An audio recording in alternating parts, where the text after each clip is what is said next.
Meningkatnya permintaan bahan upacara menjelang hari raya tidak dibarengi dengan ketersediaan stok yang mencukupi sehingga mau tidak mau harus didatangkan dari luar Pulau Bali. Untuk mencegah rasa cemas terhadap kesukaan bahan yang dibeli, bahan dan sarana upacara sebaiknya disucikan terlebih dahulu sebelum diaturkan.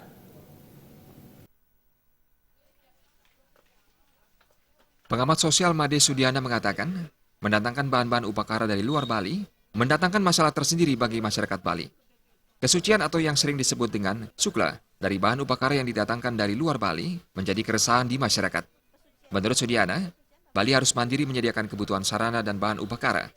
Jika terus-menerus ketergantungan dari luar Bali, maka ketahanan pangan Bali akan terancam.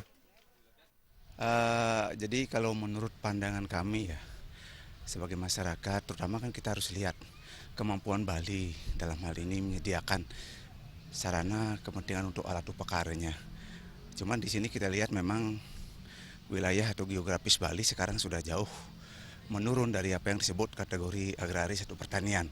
Nah sehingga jika muncul pedagang-pedagang dari luar Bali misalnya untuk menyuplai kepentingan upakara, kita lihat dari segi positifnya bahwa Bali tidak mampu menyediakan sarana atau kepentingan alat upacara yang begitu sangat sangat dibutuhkan oleh masyarakat Bali, sehingga banyak masyarakat yang di luar dari Bali yang menyuplai seperti busung, kemudian kelapa, pisang, dan notabene itu memang datangnya banyak seperti pisang dari wilayah Nusa Tenggara Timur, Nusa Tenggara Barat, sedangkan busung dari Jawa.